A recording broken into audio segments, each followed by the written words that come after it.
आज हम आपको लगभग 1200 साल पुरानी एक ऐसी जगह के बारे में बताने जा रहे हैं जो आमेर के मीणा राजवंश के अंत और कछवाहा राजवंश की शुरुआत से जुड़ी हुई है। इस जगह से सटे मंदिर में बैठकर मिर्जा राजा जयसिंह के दरबारी कवि बिहारी जी अपने प्रसिद्ध काव्य बिहारी सतसई की रचना किया करते थे। यह जगह पर्यटकों के साथ साथ फिल्मों की शूटिंग के लिए भी काफी प्रसिद्ध है। इस जगह पर दबंग 3, भूल भुलैया, धड़क, रंग दे बसंती जैसी कई फिल्मों की शूटिंग हो चुकी है।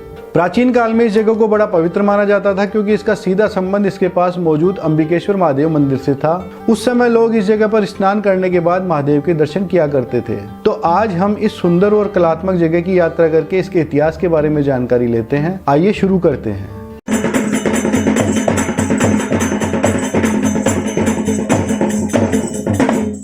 किसी जमाने में आमेर के लोगों के लिए पानी के मुख्य स्रोत के रूप में काम में आने वाली इस सुंदर और कलात्मक जगह को पन्ना मीणा की बावड़ी या फिर पन्ना मीणा के कुंड के नाम से जाना जाता है। इस बावड़ी की अद्भुत कारीगरी देखने लायक है। चौकोर आकृति में बनी है 8 मंजिला बावड़ी लगभग 200 फीट गहरी है। बावड़ी के एक हिस्से में निचले तल पर खुला बरामदा है जिसके ऊपर एक कमरा मौजूद है। इस कमरे और बरामदे को छोड़कर बाकी पूरी बावड़ी में चारों तरफ से नीचे उतरने के लिए सीढ़ियां बनी हुई हैं।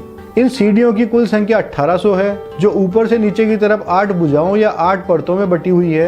यानी बावड़ी के किनारे से सबसे नीचे वाली सीढ़ी 8 परत दूर है।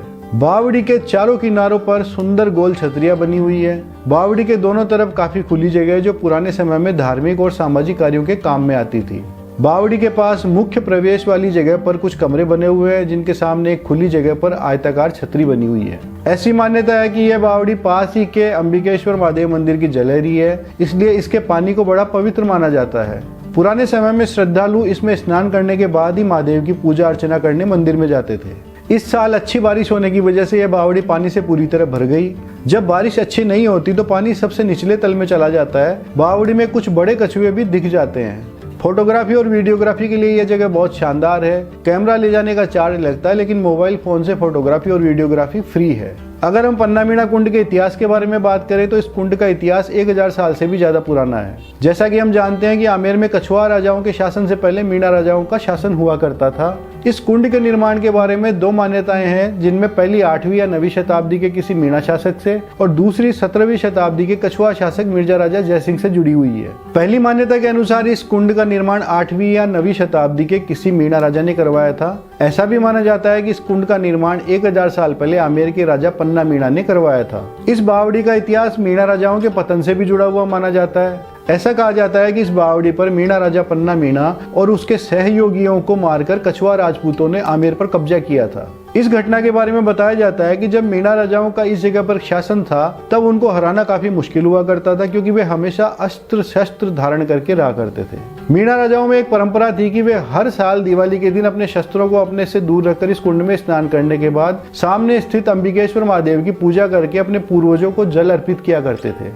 मीणा राजाओं की इस परंपरा का इनके करीबी लोगों के अलावा किसी को भी पता नहीं था, लेकिन एक बार मीणाओं में एक ढोल बजाने वाले ने इनका यह राज कछवाहा राजपूतों को बता दिया। जब राजपूतों को इस बारे में पता चला तो वे दिवाली के दिन मीणा राजाओं पर आक्रमण करने की योजना बनाकर दिवाली का इंतजार करने लगे। दिवाली के दिन जैसे ही मीणा राजा अपने शस्त्र दूर रखकर कुंड में नहाने उतरे, उसी समय राजपूतों ने आक्रमण करके मीणा राजा पन्ना मीणा सहित इनके सभी लोगों को मौत के घाट उतार दिया। इसके बाद आमेर पर कछवाहा राजपूतों का शासन स्थापित हुआ। इस घटना के बाद से इस बावड़ी का नाम पन्ना मीणा की बावड़ी या पन्ना मीणा का कुंड पड़ गया। दूसरी मान्यता के अनुसार ऐसा बताया जाता है कि मिर्जा राजा जयसिंह के समय आमेर महल की जनानी ड्योढ़ी में रानियों के निजी कामकाज करने के लिए पन्ना मीणा या पन्ने मियाँ नाम के एक नादर यानी किन्नर नियुक्त हुआ करते थे। इस कुंड का निर्माण पन्ना मियाँ की देखरेख में हुआ, इसलिए इसका नाम पन्ना मियाँ कुंड पड़ गया।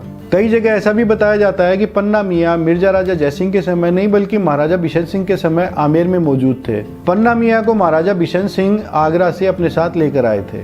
इस बावड़ी के बारे में कोई प्रामाणिक जानकारी ना होने और आमेर पर कछवाहा राजपूतों से पहले पन्ना मीणा का शासन होने की वजह से सभी लोगों द्वारा इसे पन्ना मियाँ की जगह पन्ना मीणा की बावड़ी माना जाता है। अगर हम पन्ना मीणा कुंड के पास में घूमने की जगह के बारे में बात करें तो आप बिहारी जी मंदिर, अंबिकेश्वर महादेव मंदिर, जगत शिरोमणि मंदिर, सागर झील और आमेर महल देख सकते हैं। अब हम बात करते हैं कि पन्ना मीणा कुंड कैसे जाएं। यह बावड़ी जयपुर के आमेर में सागर रोड पर अंबिकेश्वर महादेव मंदिर के पास में बनी हुई है। जयपुर रेलवे स्टेशन से इस बावड़ी की दूरी लगभग 14 किलोमीटर है। इस बावड़ी तक आप कार या बाइक से जा सकते हैं। यहाँ जाने के लिए आपको जयपुर रेलवे स्टेशन से जल महल होते हुए आमेर महल की तरफ आना होगा। अगर आप कार से आ रहे हैं तो आपको आमेर महल से आगे पहले चौराहे से थोड़ा आगे तिराहे से लेफ्ट लेकर अनोखी म्यूजियम के पास मौजूद पन्ना मीणा कुंड आना है। यहाँ से वापस जाते समय आपको इधर से ही आगे लेफ्ट टर्न लेकर मुख्य सड़क के चौराहे पर आना है। फिर यहाँ से राइट टर्न लेकर आमेर महल के सामने वाली सड़क से वापस जल महल होते हुए आना है। किसी भी परेशानी से बचने के लिए ध्यान रखें कि अगर आप कार से जा रहे हैं तो आमेर महल के आगे से रास्ता जाने का अलग है और आने का अलग है। अगर आप ऐतिहासिक स्थलों के साथ राजस्थान की प्राचीन जल संरक्षण प्रणाली को देखना चाहते हैं तो आपको 1000 साल से भी ज्यादा पुरानी इस बावड़ी को जरूर देखना चाहिए। आज के लिए बस इतना ही। उम्मीद है हमारे द्वारा दी गई जानकारी आपको जरूर पसंद आई होगी। कमेंट करके अपनी राय जरूर बताएं। इस तरह की नई नई जानकारियों के लिए हमारे साथ जुड़े रहें। जल्दी फिर से मिलते हैं एक नई जानकारी के साथ। तब तक के लिए धन्यवाद। नमस्कार।